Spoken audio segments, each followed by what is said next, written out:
Assalamualaikum warahmatullahi wabarakatuh.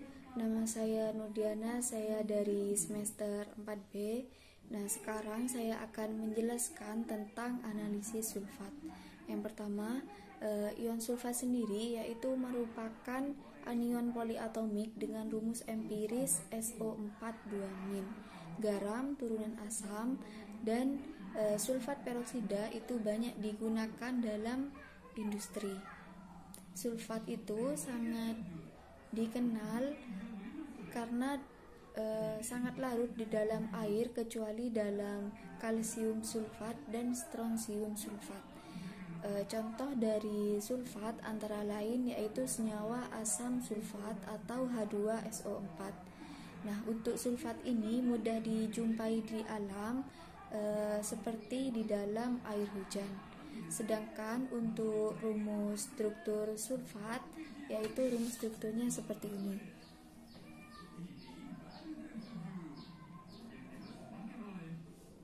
SO4 2-. Dan untuk asal-usul sulfat dalam air sungai yaitu berasal dari hasil buangan dari pabrik atau limbah kertas, tekstil, dan juga industri yang lainnya. Sedangkan untuk bahaya sulfat, menurut WHO bagi kesehatan itu tidak ada bahayanya, akan tetapi jika kadar sulfat itu tinggi maka akan menimbulkan bau pada perairan dan juga dapat menyebabkan korosi.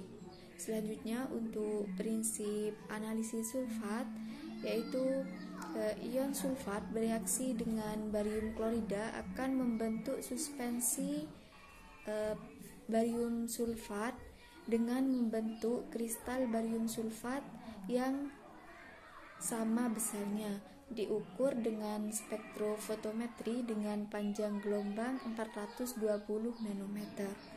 Dan untuk pembuatan larutan induk sulfat, yang pertama kita keringkan terlebih dahulu senyawa dinatrium anhidrat dalam oven pada suhu 105 derajat Celcius selama 24 jam, kemudian didinginkan dalam desikator.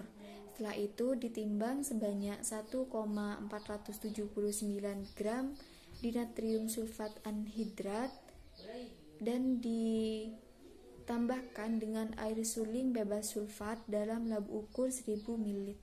Kemudian dietkan sampai tanda batas dan dihomogenkan. Untuk pembuatan larutan standar sulfat, yang pertama kita pipet sebanyak 0 ml, 10, 20, dan 30 ml larutan kerja sulfat 100 mg per liter dan dimasukkan ke dalam lab ukur 100 ml.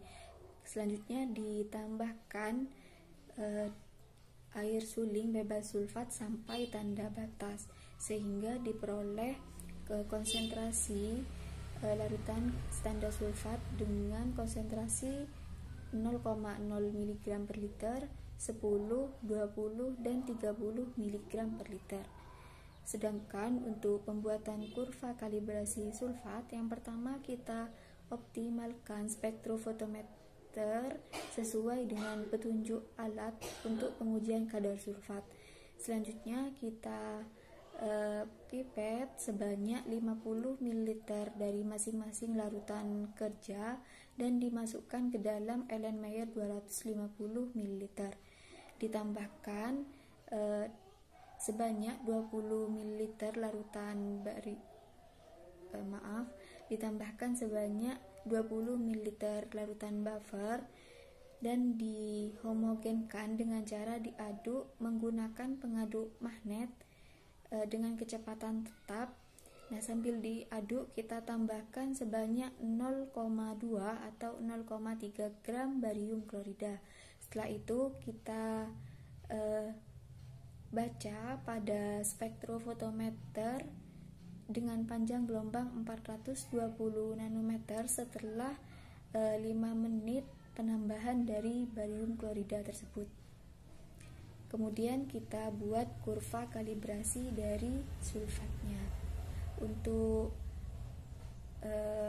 prosedur analisis sulfat sendiri, kita pipet sebanyak 100 ml dari sampel, lalu kita masukkan ke dalam Erlenmeyer.